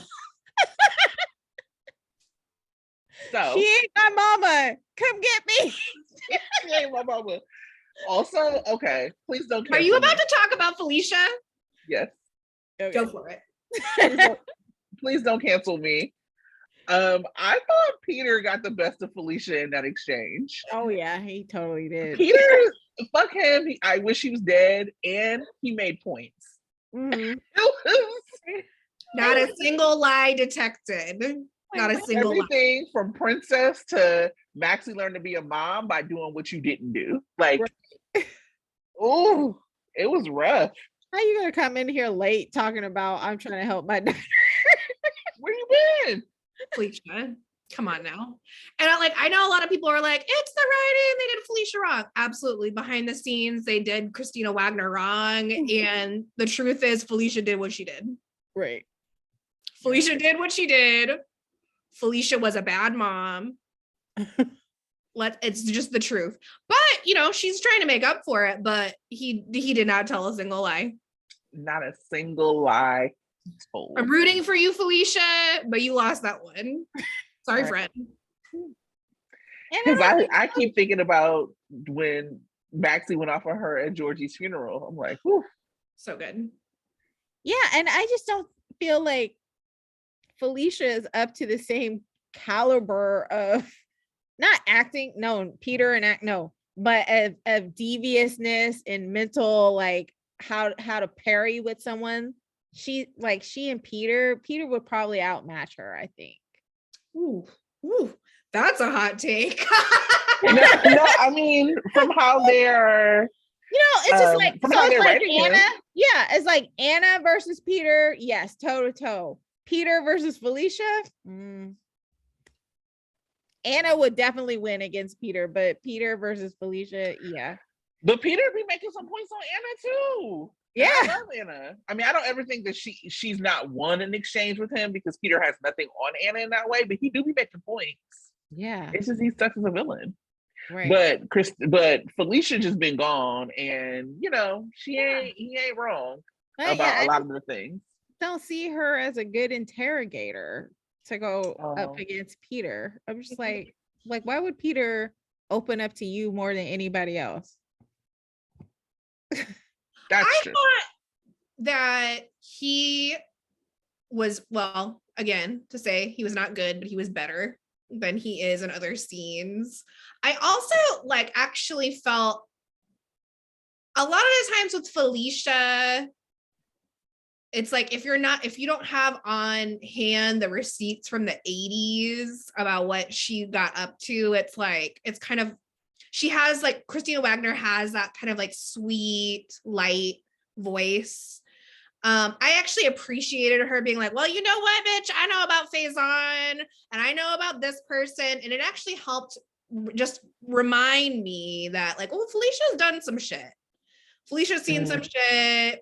She has outsmarted, people underestimate her because she's so sweet and she's got that high-pitched voice. So I actually felt like she was really effective, much more effective than I actually was anticipating, to be honest.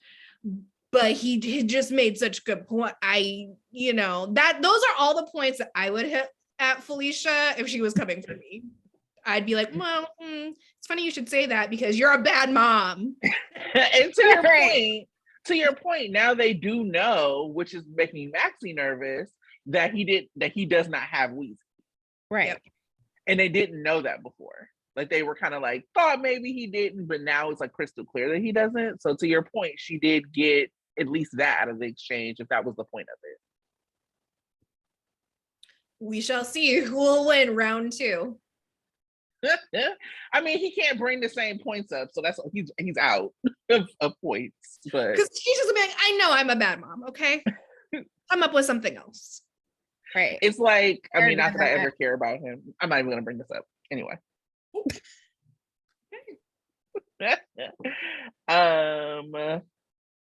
And then my final take.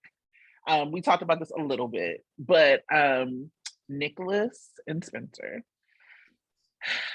So here's the thing. Mm-hmm. I'm sure that somebody has pulled Marcus to the side and been like, bruh, you're acting. Close your mouth. And that happened. And so it went from completely awful to kind of awful.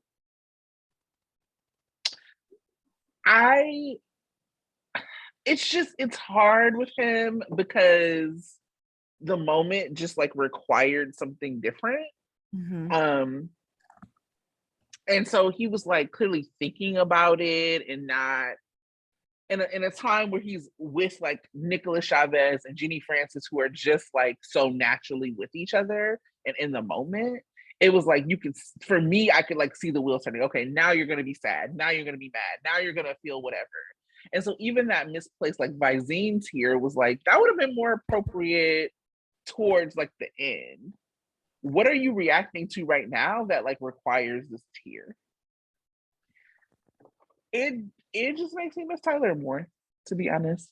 And Tyler Christopher's gonna be on State of Mind with Maurice. They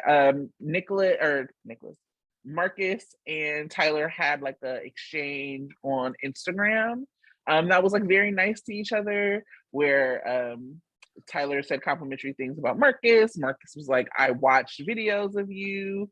I don't know what videos those possibly could have been, but they like both like acknowledged that they would love to work together. So we'll see. I just did not find it to be good. No.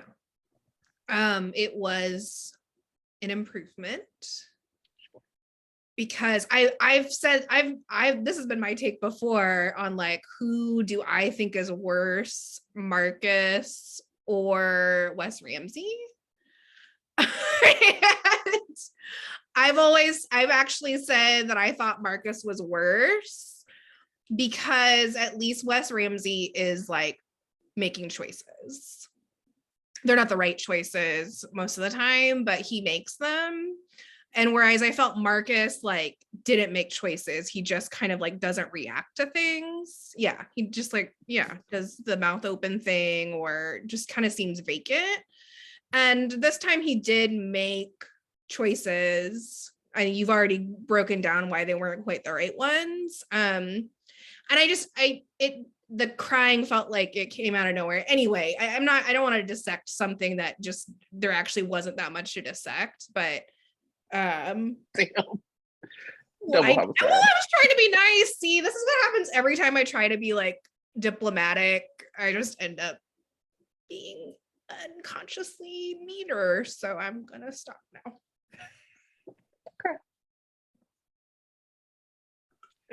Okay. Those are all my hot takes as I watch the week. I'll have one final hot take that's positive.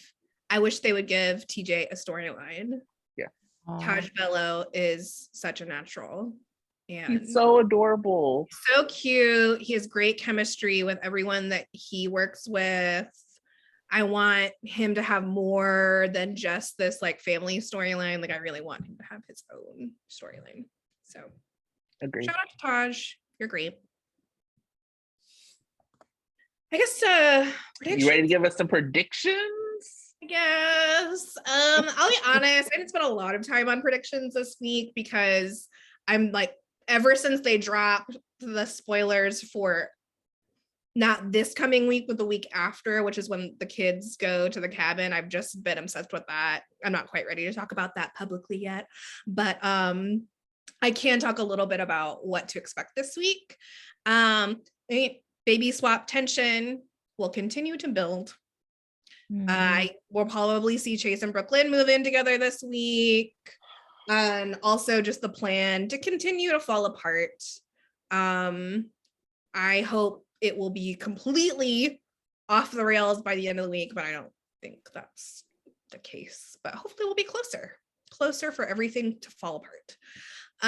We're gonna have Luke's wake on the Haunted Star at the end of the week. So we're gonna have a lot of build up, hopefully a lot of the more vet action leading up to that. It's supposed to be a really big reveal. So there's supposed to be a big reveal that happens that changes someone's life forever. I'll believe it when I see it. I know how y'all are in the promo department. You be telling us that things will change forever and they don't. You'll be telling us that there's romance, but then there's lasers in sauna rooms. So, but I want to believe. There was also what I'm really hoping for is a Helena appearance on Friday. That's what I'm really hoping for. We know that Constance filmed last month, and so the timing would work out for her to appear in some fashion. I'm assuming another video from the dead, but I'll take any Constance I can get. Right. Alongside that, we're gonna see Sunny continue to unravel. Mm-hmm. And I can imagine there being some sort of climax around that, leading up to / during Luke's wake. There's also just a lot of spoilers. This is like a very funny spoiler phrasing. Tensions escalate at blank place. So there's like a few of those in the coming weeks, vague pre-sweeps spoilers, because remember, we are like a couple weeks away from sweeps, allegedly. This alleged sweeps. And so oftentimes we'll see in the weeks leading up the stage being set for whatever they're going to try to sweep us with in February. I thought a spoiler that popped out to me that seemed intriguing for next week is that Elizabeth and Cameron receive shocking news. What could that be?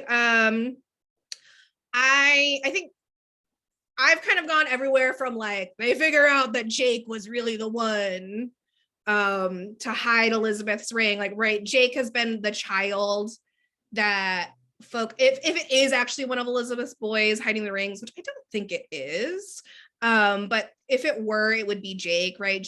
We haven't seen Jake in a while. Probably has more to do with Hudson's schedule than anything else, but that's okay. We haven't seen Jake's reaction to Finn. We've only seen Aiden and Cameron, and Cameron's doing his own thing, so it's obviously not him. Unless Cameron has DID. Ooh, I like that. Esme would like that too. Oh, Esme would. Oh, she would. Oh my God, that would actually be really intriguing. Yeah. The other news that I've thought about it being has been around Peter. Thank you. I was like, what's his name? I'm already like tuned out. Peter, and finding out something about him getting away with Franco's murder. I don't know if the timing really works out for that, but that's like my own little pet theory about Cameron turning to the dark side because of that. Getting away with it, yeah. And that Esme uses that to bring Cameron to the dark side, which I would love. Love. And another reason why I think it could be about Franco is that there's a spoiler the same day that Finn is reminded of his past actions. So, is that attempted fake manslaughter of Peter going to come back up? Who cares at this point? I know I don't, but here we are. I would actually really love for Liz, for it to be like a DID storyline. I wish we would be that interesting. I would really love to see Becky do that. I've never seen her play anyone other than Liz. And I'm sure she would probably like to play someone other than Liz, perhaps a Beth or a Lizzie. Or I don't know, like whatever. So a Bet. Ooh, Bet. It's actually really interesting because she's had mental health issues. Yeah. And it could have been triggered way back when she was raped, and it's just no one ever realized she had two different personalities up until now. or like they could be just repressed until like whatever, like Franco's murder, or like any number of, you know, and also this is all, we don't know what so it's like soap DID, right? DID like is not even like a real thing, like they don't use that anymore. But yeah, absolutely. I think because it's one of the reasons why I actually like prefer for them to do mental health storylines that are things like DID, because it is actually like interested and generative as like a soap storyline, versus like I actually like Sunny's bipolar storylines are actually really reductive and weird, and like it just feels like we're reliving the same storyline over and over again. So anyway, that's all to say, Liz and Cameron received shocking news. Okay. And those are all the possible things. It's like the most I've ever speculated on a Liz storyline. So here we go. I think another thing that came up is like Esme's collaborators. Like this week had us thinking like, oh, maybe we had been thinking before, is Victor one of Esme's collaborators? And now we're kind of like, maybe not, because of the way that he was so dismissive of her. But I'm still not convinced that they're not. I think that there are ways in which Esme's motivations feel very confusing, right? And that's something that Kevin named, like, you know, you were just advocating for them to reunite and now you're against it. And I think a lot of that has to do with like Esme is just trying to stay the most influential person in Spencer's life, no matter what. And that she's probably, whatever collaborators, we know that Ryan's probably one of her collaborators, but she probably I think it's likely she has another. She has her own plan and her own set of motivations that's going to be different from the people that she's working with. So I also noticed that both Spencer and Esme talked about, or both Victor and Esme talked about Spencer being weak, but in different ways. Victor called Spencer weak for entertaining his like grudge against Valentine. It's like what did he say? It was a display of weakness. Mm-hmm. And then Esme insinuates weakness, and Kevin picks up on that. So even though they're at odds, there's still a through line between them. And if nothing else, it also just shows like that where other people think that Spencer's weak, where is there actually strength there? And the ways in which other people point out his weaknesses and Trina actually finds them to be humanizing. Like, of course you'd be scared to go to prison. And even like, I'm starting to see why you have this grudge against Ava. So I'm still keeping an open mind about who Esme's collaborators are. And I have a feeling we're going to see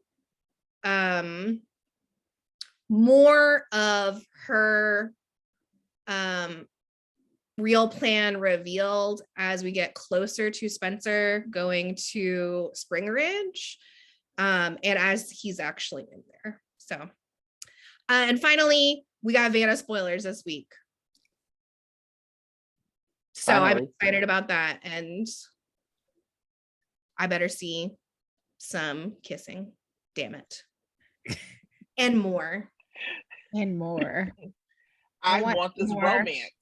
Sock talk. Oh, more sock talk. Let's circle back around to these socks. Okay. Going on. Oh, and they were talking this week about going back to the cabin. And I was like, oh, you mean the cabin where we had that nice little fireplace scene with Vanna. Oh yeah. That was weird. You know, I think Valentina and Anna got it. Felicia, Maxie, Austin. You can stay at home for this one. They got it. Right. We really don't need Maxie there. Nope. Just Valentina and Anna. Thank you. Thank you. Well, I'm excited for next week. Are there any closing hot takes before we wrap up? think so. Okay. Looking forward to seeing what Olivia is gonna wear if she's on scene. Always. Yeah. All right. Well, thanks for joining us for episode 19, and we will see you next Sunday. Bye, y'all.